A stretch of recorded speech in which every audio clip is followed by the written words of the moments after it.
estabeleceu para nossas vidas.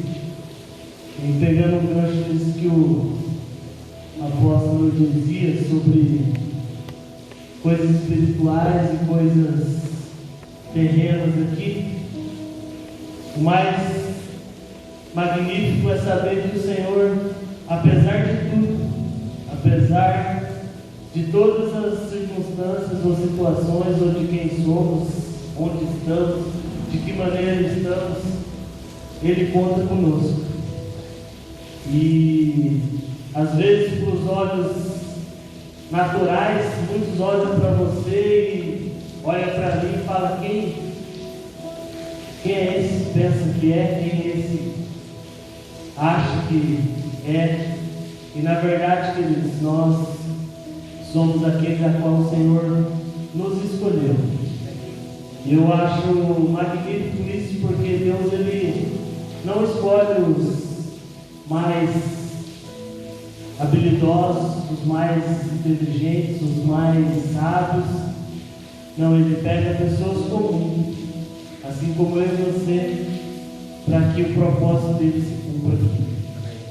Então eu louvo ao Senhor por essa oportunidade aqui e quero te convidar aí a abrir a sua Bíblia para nós aprendermos um pouquinho mais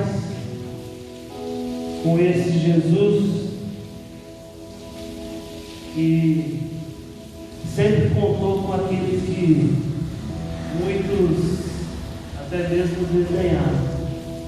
E eu aprendi uma história que Jesus, ele foi o maior empreendedor que houve na face da terra, porque ele pegou 12 pessoas que não tinham tanta habilidade, tanta capacidade, e tornou elas umas pessoas que conseguiram revolucionar o seu tempo, revolucionar a humanidade. E se fôssemos olhar para o olho empreendedor, ele estabeleceu, criou uma empresa, uma organização que se faz presente, viva até nos dias de hoje. Então, esse Jesus aqui, nós temos que aprender com ele e com esses discípulos, porque às vezes a gente, eu particularmente assim, às vezes observo muito também assim o mundo natural, porque num discernimento espiritual às vezes a gente consegue entender algumas coisas que acontecem no natural, porque senão a gente fica em parafuso. Você começa a querer compreender uma coisa que, se você não for espiritualmente ministrado pelo Senhor, jamais você vai compreender. E aqui a gente vê uma situação parecida. Livro de Mateus, capítulo 14, a partir do versículo 22 aí, uma história conhecida, mas que essa semana foi ministrado novamente por ela de uma forma diferente. Porque às vezes nós achamos que situações que nós passamos, ou que enfrentamos, ou que estamos vivendo, é consequência às vezes do nosso próprio erro. Quem nunca se fez aquela pergunta: onde foi que eu errei? O que eu tenho feito? Agora há pouco mesmo conversava com o John ali a respeito do meu trabalho, em relação ao mercado nesse momento de crise, alguns clientes. E tem alguns clientes que começam assim, a passar por uma dificuldade, uma situação no comércio dele, que ele já começa a se perguntar: o que eu estou fazendo de errado? Aí o cara já começa a querer mudar isso, querer mudar aquilo, e às vezes as situações que nós enfrentamos ou que nós passamos não é consequência do nosso erro, da nossa falha. E aqui a gente vamos aprender que, mesmo debaixo de uma obediência, mesmo debaixo de uma ordenança do Senhor, situações adversas vêm. Então eu quero convidar você a ler aí Mateus capítulo 14, a partir do versículo 22. Quem achou pode dar uma glória a Deus aí.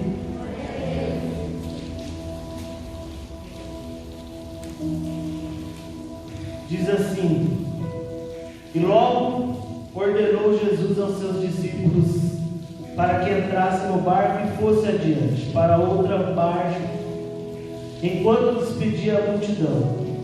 E despedida a multidão, ele subiu ao monte para orar à parte. Chegando à tarde, estava ali só. E o barco já ia adiante no meio do mar, açoitado pelas ondas, porque o vento era contrário. Mas à quarta vigília da noite, dirigiu-se Jesus para eles, caminhando por sobre o mar. E os discípulos, vendo caminhar sobre o mar, assustaram-se, dizendo: é um fantasma, gritaram com medo. Jesus, porém, lhes falou logo, dizendo: tem de bom ânimo, sou eu, não temas. E respondendo Pedro, disse: Senhor, se és tu, manda-me ir ter contigo por cima das águas. E ele disse: vem. E Pedro, descendo do barco, andou sobre as águas para ter com Jesus. Mas sentindo o vento, que era forte, teve medo. E começando a ir a fundo, clamou, dizendo: Senhor, salva-me. E logo Jesus, estendendo a mão, segurou e disse-lhe: homem de pequena fé, por que duvidaste? E quando subia para o barco, acalmou o vento. E então aproximaram-se os que estavam no barco e adoraram, dizendo: verdadeiramente este é o Filho de Deus. Pode curvar sua cabeça aí um minutinho? Senhor, em nome de Jesus, papai, nós queremos te louvar, Senhor, e te dar graça. Deus, obrigado, papai, por aquilo que o Senhor tem nos proporcionado nesses dias, ó. Senhor, dias difíceis, dias de situações adversas, ó Pai, para muitas pessoas, ó Deus, mas, Senhor, como nos dias dos apóstolos, como no seu ministério, Senhor, o Senhor ainda, Deus, trazia paz, o Senhor ainda, Deus, traz em nossas vidas, Senhor, calmaria, ó Deus, porque, Senhor, por mais que situações têm vindo sobre nós, graças à tua bondade, à tua misericórdia, Senhor, não estamos, ó Deus, descabelando, Senhor, de um canto para o outro, sem saber o que fazer, papai, porque a confiança nossa está em ti. Por isso, Senhor, nos ministra, ó Deus, com esta palavra. O Senhor possa, ó Deus, trazer em nossos corações, ó Deus, tudo aquilo, Senhor, que o Senhor ministrou sobre a minha vida, sobre o teu povo, nesta noite, ó Deus, para que todos, ó Deus, saímos daqui compreendendo, Senhor, que em meio ao caos, em meio a situações difíceis, a sua vontade, Senhor, ainda ela continua sendo boa, perfeita e agradável. Por isso, Senhor, nós te louvamos e te agradecemos em nome de Jesus. Amém, queridos? Como eu falei, uma história que eu creio que você já ouviu diversas vezes. E eu costumo dizer que se nós não conseguirmos trazer a revelação daquilo que nós temos na palavra de Deus para nossas vidas, para os nossos dias atuais, para nosso dia a dia, a palavra de Deus não passa de um mero conto de fada. Mas que é isso, pastor? Você vai dizer que a palavra de Deus, queridos, ela é tremenda. É o livro mais vendido que houve e que há na face da terra. Justamente por causa disso. Porque a palavra do Senhor, ela tem o poder de trazer revelação para os nossos dias atuais, para a minha vida, para a sua vida, independente de onde estamos. Por isso que eu costumo dizer que nós temos que, o máximo possível, aplicar ela na nossa vida. Senão, é só teoria. É só um livro que tem algumas histórias bonitas, algumas histórias difíceis de entender, outras bonitas, outras tristes. Mas se nós não conseguirmos aplicar ela no nosso dia a dia, é só uma história. E essa passagem aqui que eu quero compartilhar com você tem tudo para nós trazermos para o nosso dia a dia. Nós temos vivido dias difíceis, dias que tem hora que eu estou no trânsito assim, eu fico de bobeira assim, olhando aquela multidão, aquele monte de gente assim, e observando assim. Aí você vê um bêbado sentado, vê um mendigo dormindo, aí você vê as pessoas, todo mundo de máscara, outros sem máscara, e você começa assim a entender, compreender que Que mundo é esse que a gente temos vivido nos dias de hoje? Eu assisto uma série influenciada pelo Victor, que minha esposa nem gosta que a gente assiste, e que às vezes até fala o nome, talvez você conheça ou outros não conheçam, The Walking Dead.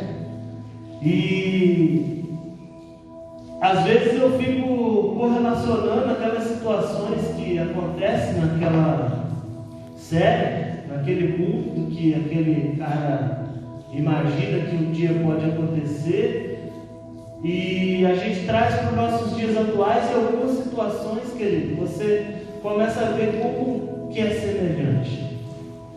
Você quer ter uma ideia de como que é semelhante um trecho daquela série? É quando você vai para São Paulo e começa a observar aquela Cracolândia. Eu ultimamente tenho ido muito para São Paulo agora, naquela região ali da Santa Rosa, que é onde eles foram espalhados. Na verdade, uns acreditam que acabou, mas não acabou a Cracolândia.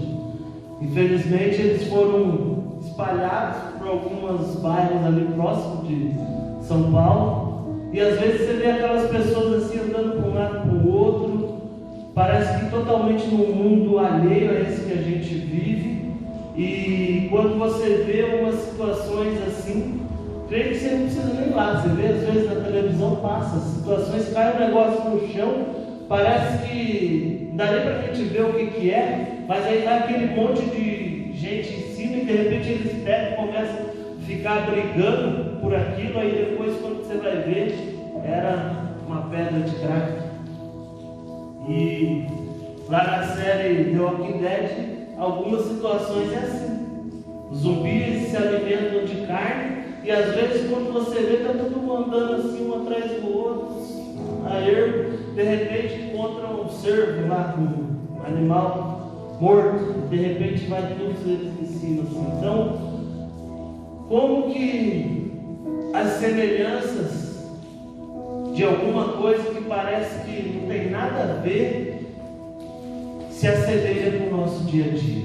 Então, queridos, a palavra do Senhor é exatamente isso. Ela nos traz luz de algo que aconteceu lá atrás.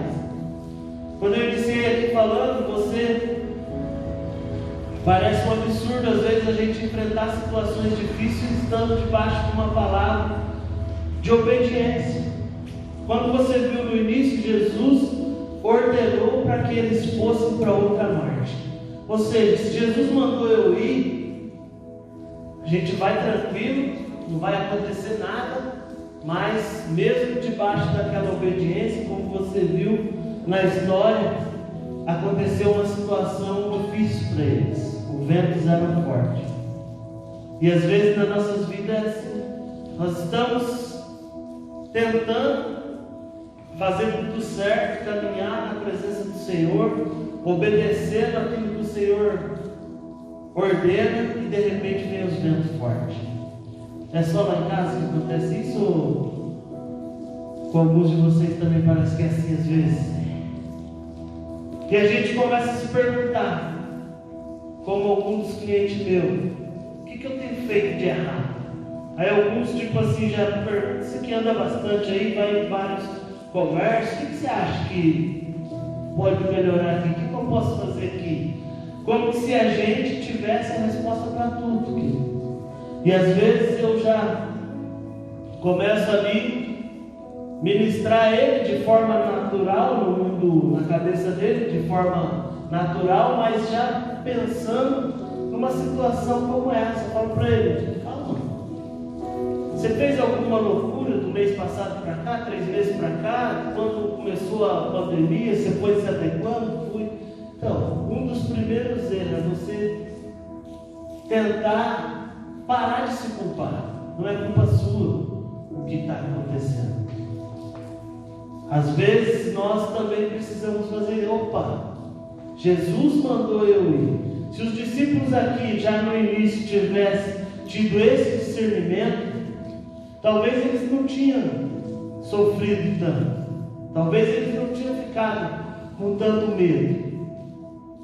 Mas, como nós, pessoas normais, eles também começam a se culpar, começam a achar onde eles podem estar errados. Mas como nós vimos, saiba, querido, mesmo debaixo de uma palavra de obediência, os ventos podem ser contrários sobre a sua vida. Ah, mas então é normal, eu aceito, deixo para lá e sigo em frente. O segredo não é, às vezes, é de que maneira você vai passar ou como você vai se comportar. É para onde você vai buscar socorro, para onde você vai recorrer no momento daquela dificuldade. Você viu aqui que Pedro era um dos mais astutos, ele já logo fala: Senhor, então se é o Senhor mesmo, deixa ele ter contigo. E Jesus tranquilo, querido. Eu imagino que onde Jesus estava ali, o vento só passava, não acontecia nada, ele tranquilo assim. E os discípulos lá, o barco quase virando. E Jesus fala: então vem, Pedro. E Pedro começa. Às vezes, como eu e você, assim, tudo que a gente vai fazer, a gente não começa bem, empolgado, com aquela alegria, cheio de coragem, cheio de entusiasmo. Só que no meio da caminhada a gente começa a desviar o foco. É aí que começam as situações ficarem difíceis, queridos. Porque como vocês viram aqui, a audácia de Pedro foi tremenda. Eu imagino que os discípulos que ficou no barco falaram assim: esse Pedro está louco. Ele vai entrar e vai andar. E Pedro foi. Começou a andar e foi encontrar com Jesus. Acho que ele olhou para trás e falou: está vendo aí? Era ele mesmo, né? Como digo eu, está escrito, né? Como o apóstolo diz. Eu imagino que ele estava até meio que tirando uma onda com os companheiros dele ali. Só que no meio da caminhada, queridos, no meio daquele desafio, assim como eu e você, às vezes, nós desviamos os nossos olhos de Jesus. Aí nós começamos a olhar o tamanho da dificuldade. Caramba, o quarto está longe, não dá para eu voltar. E Jesus parece que está meio que sumindo, o vento está aquela neblina, quem foi já pescar em alto mar sabe como que é. Você enxerga daqui na via ali só. Chegou uma hora que não dá para enxergar nem lá na rua. O negócio é... Primeira vez que eu fui, fiquei com medo. Fiquei naquele medo assim que... Falei: meu Deus, se acontecer alguma coisa aqui, para onde a gente vai? Você não tem noção, querido. Fica difícil. Eu imagino que a maioria das pessoas morre quando acontece qualquer coisa assim em alto mar, porque simplesmente desiste de lutar. Porque enquanto a gente está vendo assim a ponta de um prédio, a ponta de uma montanha, você fala: ali tem terra, então vou nadar para lá. Só que chega um determinado momento que você dá assim, 360 graus, você não vê nada, só água e água. Aí você fala: eu vou para onde aqui? E quando está indo no começo, então você pensa: pô, Bertioga ficou para lá, o barco está indo para cá. Só que aí chega depois, o barco começa a mudar de direção. Aí você, mas estava para cá, Bertioga. Quando pensa que não, você já vê a ponta do morro lá, você fala: nossa, parecia que a gente estava indo para lá. E assim é na nossa caminhada aqui. Imagino que Pedro, ele ficou meio desorientado por um momento ali, e ele começou a ter medo. E os ventos eram fortes. E às vezes é assim nas nossas vidas.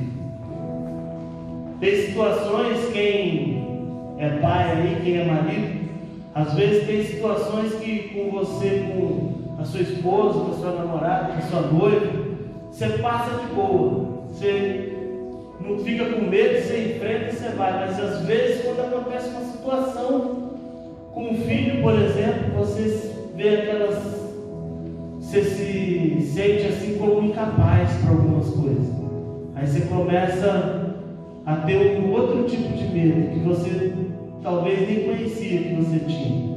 Porque senão antes você fala, não, bate no peito, deixa comigo, esquenta não. Antes, quando eu era solteiro, eu falava para minha mãe, não, esquenta não, mãe, deixa, pode ficar tranquilo. Depois casei, mesma coisa. Aí você fala para sua esposa, só que aí quando é uma situação que está você e sua esposa ali em relação ao seu filho, você fala, e agora? Porque, queridos, para algumas situações, a gente começa a ver as nossas limitações. Pedro aqui, eu acredito que no êxtase ali de descer do barco, de dar aqueles passos, ele nem calculou a dimensão do que estava acontecendo, mas quando o vento começou a ficar forte, aí ele começou a ficar com medo. Então, seja, a primeira lição que você pode tirar, em meio ao caos, em meio às dificuldades, não tire os olhos de Jesus. Não deixe de circunstâncias ou situações. Talvez a circunstância aqui era o vento, era o mar, mas na sua vida pode ser uma dívida, pode ser uma enfermidade, pode ser a falta de um emprego, pode ser a instabilidade econômica do país, ou até mesmo essa pandemia. Você, assim como eu, escuta notícias, vê televisão, você vê a quantidade, o grau de pessoas que têm sido diagnosticadas com depressão, quanto que aumentou nesse tempo. Tem um cliente lá no Cocoero que ele levou os pais deles eles têm uma chácara lá em Santa Branca, nem para lá de Biritiba, e eles, os filhos, decidiram deixar os pais deles lá nessa chácara e se programaram lá toda semana, 2 em 2 dias, ia um lá, levava as coisas para eles e tal, mas para eles não ter contato com ninguém ter contato com eles ficaram lá. Foi passando um mês, foi passando 2 meses, com 3 meses o pai dele surtou lá. E aí trouxeram ele para Mogi de novo, foram levar no médico e ele agora está fazendo tratamento para depressão. O homem dirigia, por mais que é um senhor, ele tinha assim uma vida bem ativa, ele dirigia para lá, né?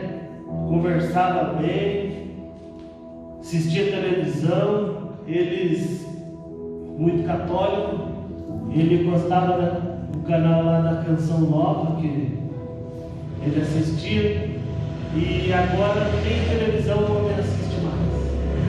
E foram os médicos, procuraram um monte de médicos, e os médicos diagnosticaram ele com depressão.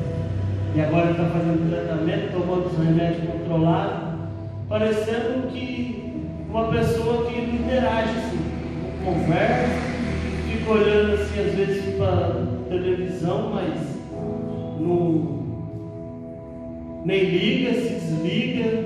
Tipo, os filhos dele chegam lá na casa dele, bença pai, bença mãe, e ele olha assim, sabe, uma coisa que se a gente fosse tentar discernir no mundo natural ou nos olhos naturais, como nós dissemos aqui, impossível, queridos. O médico simplesmente dá esse diagnóstico de depressão.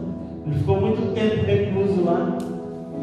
Só que ele também não reclamou muito no início, eles foram achando que era o melhor para ele. Talvez, se ele não tivesse surtado lá, estava lá até hoje. No início já vai fazer quase 5 meses. Já está quase 2 meses de tratamento aí e não mudou nada a situação dele. Então, que nós venhamos assim ter discernimento, querido. Em meio ao caos, não tirar os olhos de Jesus. Em meio a situações difíceis, não olharmos para aquilo que está acontecendo à nossa volta. Porque se a gente for olhar, a gente fica maluco com esse negócio dessa pandemia, pessoas se perdendo. Às vezes eu encontro até hoje ainda algumas pessoas falando que isso é falácia, isso é coisa que o governo fica implantando, criando para dar pânico nas pessoas, causar medo nas pessoas. E cada vez mais a gente vê situações e pessoas próximas a nós sendo atingidas. Mas como os discípulos aqui, nossos olhos têm que estar em Jesus. Nossos olhos têm que estar fitados nele. A nossa confiança tem que estar em Deus. Outra coisa que nós aprendemos aqui com Pedro é que em meio a situações difíceis, querido, para quem, a que nós temos recorrido? Para quem você pede ajuda quando a situação está difícil? Antigamente, quando eu era um empresário mais bem sucedido, quando você tinha crédito para tudo quanto é situação, você amanhecia o dia e falava: não, já vou ligar para o gerente do banco lá. Você ligava para o gerente do banco e aconteceu uma situação aqui, vou precisar de uma ajuda, do socorro aí, você... Quanto você precisa? Hoje não está mais assim, né? Eles às vezes nem recebem, atendem a nossa ligação. Mas, queridos, às vezes nós estamos em meio à dificuldade. Para quem nós temos recorrido? Para quem você pede socorro? Para quem você recorre no meio ao caos? Uns preferem chutar o balde de vez logo. Já está tudo desandado mesmo, deixa descambar de vez, e aí quando você vê, nossa, mas o fulano não é irmão da igreja tal? Não é da nossa igreja lá? Não era aquele irmãozinho? Era. Aquela história de um abismo leva a outro abismo. Porque a pessoa, querido, em meio ao caos, às vezes ela nem, naquela situação difícil, ela sabe para quem realmente pedir ajuda. Talvez Pedro ele estivesse mais próximo do barco do que de Jesus. Mas quando ele começou a submergir, quando ele sentiu medo, que ele viu que aquilo ali ele estava muito além da capacidade dele, ele começou a afundar e ele: Jesus, tem misericórdia. Ele pede socorro para Jesus. Jesus logo, imagino que já sabendo que Pedro iria, já chega, estende a mão. E quando você vê, poxa, já puxou ele para cima do barco, poxa, já estava quase chegando.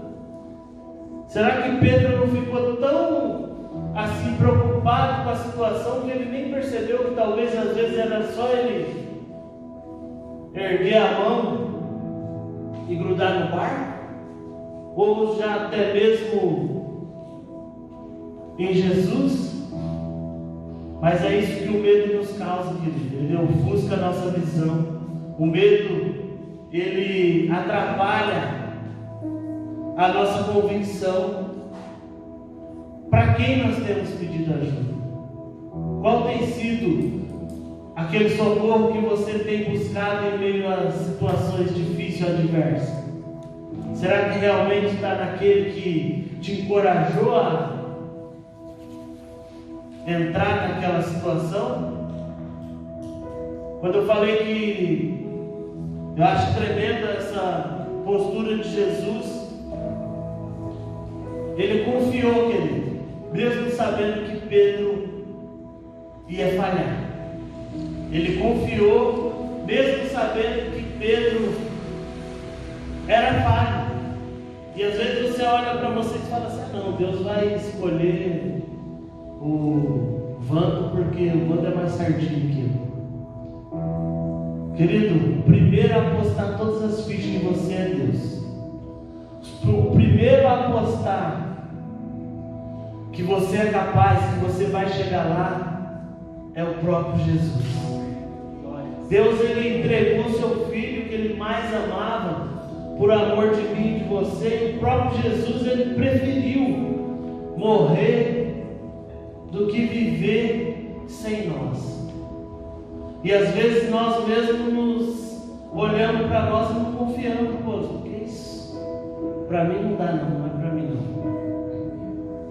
Querido, saiba que Deus, ele tem apostado em você. Eu costumo dizer que a certeza do sucesso, seja qual for que você tente a fazer, está no nível da confiança que você dá no negócio. Nós trabalhamos com uma coisa que há mais de 20 anos, embora eu tenha ido trabalhar em empresa, meu irmão hoje é político, né? Também trabalhou em empresa, teve seu próprio negócio, mas a gente acredita no mercado que, quando eu falo para as pessoas assim, quem consegue viver de vender prego, parafuso e fita isolante guarda-roça? Nós vivemos, querido. Porque eu acredito que aquele negócio é algo promissor que o Senhor colocou nas nossas mãos, e o quanto que eu gasto de confiança e dedicação nele é o que garante o sucesso. Talvez você possa pensar que tamanho é esse sucesso? Às vezes o sucesso, ele não é nada mais do que simplesmente a provisão de Deus para a sua vida. A provisão do Senhor para o seu dia a dia, a provisão do Senhor para as suas necessidades. Um dia eu aprendi que ser próspero não é você ter muito, mas ser próspero é ter todas as necessidades supridas pelo Senhor. E isso, eu acreditei nesse negócio nas nossas vidas, e até hoje tem sido assim. Você tem ideia, eu trabalhei em 4 empresas, e das 4 vezes que eu saí da empresa, eu tinha esse negócio como um step para fazer. E hoje nós vivemos só disso. Mas eu afirmo para você, seja qual for que o Senhor tem confiado a você, o segredo está em o quanto você acredita nele, em o quanto você se dedica a ele. Foi o que Jesus fez. Jesus acreditou naqueles discípulos. Jesus se dedicou a ensinar eles, a ministrar na vida deles. Aqui Jesus podia muito bem falar para eles assim, ó: vocês foram, quando eles chegassem do outro lado lá, Jesus já estava lá. Porque se ele foi andando sobre as águas, ele podia ter atravessado, mas ele queria aquela situação para mais uma vez aqueles discípulos aprender algo da parte dele. Então, queridos, Deus ele quer te levar a andar e a viver o sobrenatural. Mas não é o sobrenatural em você, o sobrenatural nele. Porque quando nós caminhamos, quando nós tentamos agir pela nossa própria força, nós ficamos pelo caminho. Durante esses mais de 20 anos, muitas pessoas passaram pelos nossos caminhos, muitas pessoas trabalharam conosco, muitas pessoas tentaram fazer isso que a gente faz e simplesmente não deram certo. Alguns falam, você é louco, não sei como você consegue um negócio desse, pelo amor de Deus, nunca mais quero isso na minha vida. Tem um cunhado do meu irmão que eu brinco com ele que tem um carro parado e uma rota de clientes para ele fazer. Deus me livre, o cara é motorista de ônibus hoje, trabalha numa empresa de ônibus, e ele fala assim, Deus me livre de fazer isso aí de novo. Você é louco, cara, não sei como você consegue. Mas o segredo está, querido, não em nós, não na nossa capacidade humana, mas sim em crer que é Deus que está acima de todas as coisas. É Ele que nos capacita, é Ele que nos dá graça, é Ele que nos faz triunfar em meio às dificuldades do dia a dia. Essa pandemia, por mais que a gente tenta entender os propósitos, talvez um dia a gente ainda vai compreender, mas o que eu posso dizer é que Deus ele não mudou. Eu costumo dizer que Deus ele é bom o tempo todo, e não é por causa que estamos enfrentando uma pandemia que Deus deixou de ser bom. Ele continua sendo bom o tempo todo. E às vezes nós achamos que Deus ele muda assim como nós. Uma hora eu penso de um jeito, uma hora eu penso de outro, outra hora eu quero fazer isso, outra hora eu quero fazer aquilo. E não, Deus, querido, ele permanece da mesma forma. propósito dele foi estabelecido. Cabe a nós olharmos para esta palavra aqui, nos enquadrar e nos inserir nela, trazendo ela para o nosso dia a dia. Aí sim teremos êxito, assim, aí sim teremos sucesso, vitória, aí sim teremos aquilo que o mundo inteiro corre atrás. Porque às vezes, querido, o sucesso atrapalha também alguns. Muitos, quando alcançam aquilo que busca, aqueles objetivos, esquece de quem os comissionou, esquece de quem os colocou naquele lugar. Imagine se Pedro naquele momento ali começasse a tirar a onda. Jesus, está vendo? Eu sou igual a você aí. Se você anda, também ando. Aí, ó. Se Pedro buscasse ali sem querer ser igual a Deus naquele momento, sendo que ele estava sendo capacitado por Jesus. Vem, Pedro, eu acredito em você. Sei que você é medroso, sei que você é falho, mas eu confio em você. Só que às vezes nós, naquela autoconfiança, esquecemos de olhar para quem nos capacitou, querido. Aí começa o caminho da derrota, começa o caminho das perdas, o caminho das dificuldades, que muitos acabam às vezes tentando até culpar o próprio Deus. Não culpe a Deus, querido, por aquilo que talvez é consequência da sua própria atitude, consequência dos seus próprios erros, consequência dos suas próprias decisões. Às vezes eu sou até contra assim, essa questão de querer espiritualizar tudo, mas espera aí, você já analisou o todo como um todo? Porque se você parar para focar somente na parte espiritual de tudo, e a parte natural, quem que vai fazer? Deus, ele continua ainda usando pessoas para trabalhar com pessoas, para motivar pessoas, porque pessoas, querido, muitas das vezes só acreditam em pessoas. A pessoa ouve uma voz assim, meu Deus, que isso? Que ela não está habituada a ouvir a voz de Deus, já começa a ficar com medo, já começa, então Deus tem que mandar um vaso lá, alguém como você assim para te falar, e às vezes você começa a pensar, esse cara, que está falando isso? É Deus, querido. Então, amados, que você possa continuar trazendo para a sua vida, pondo em prática aquilo que o Senhor tem nos ensinado através da sua palavra, porque senão será só historinha. Esse tempo falava com um amigo meu, o cara estudou teologia, hoje está desviado. E eu sou daqueles assim que tem até um certo ressentimento com um pouco disso, porque a gente, quando era criança, né, minhas tias, meus tios, sempre daquelas assembleias, daquelas igrejas de Deus e Amor, as pessoas ensinavam lá que se lesse muita Bíblia ficava doido.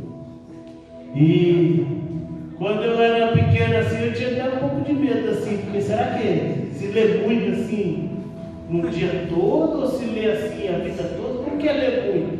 Ler muito vai ficar doido, então? E às vezes, querido, não é a questão que ler demais fica doido. É que alguns teólogos, eles acabam deixando e perdendo isso que a gente começou esse culto falando aqui, ó. Você tem que ter o time espiritual e o natural para compreender as coisas. Se você querer entender tudo de forma natural, você vai deixar de acreditar num monte de coisa que está aqui. Porque tem hora que a gente para assim e fala, mas o cara errou, como que ele se confundiu de tal forma assim? Às vezes é questão de tempo, de data, disso, daquilo. Mas, querido, é um livro que ele quer te levar a ter um discernimento espiritual das coisas. Ter um discernimento espiritual, às vezes, pouco importa se foi na terceira ou se foi na quarta vigília aqui que Jesus apareceu. O importante foi que hora? Era 3 horas da manhã, era 4 horas, mas daí? Jesus apareceu naquele momento ali andando por sobre as águas. Esse é o fato. E às vezes a gente, quando quer fugir das questões espiritual, a gente começa a querer racionalizar tudo. E não dá, queridos. Não dá. Porque a gente que é pretinho aí, a gente já ouviu até hoje falar que a marca que Deus colocou em Caim foi pintar ele de preto. Porque todo mundo que visse ele já ia saber que ele era preto. Então, queridos, não precisa racionalizar tudo, mas precisa discernir no Espírito tudo o que você está passando, seja no momento de dificuldade ou seja no momento de bonança.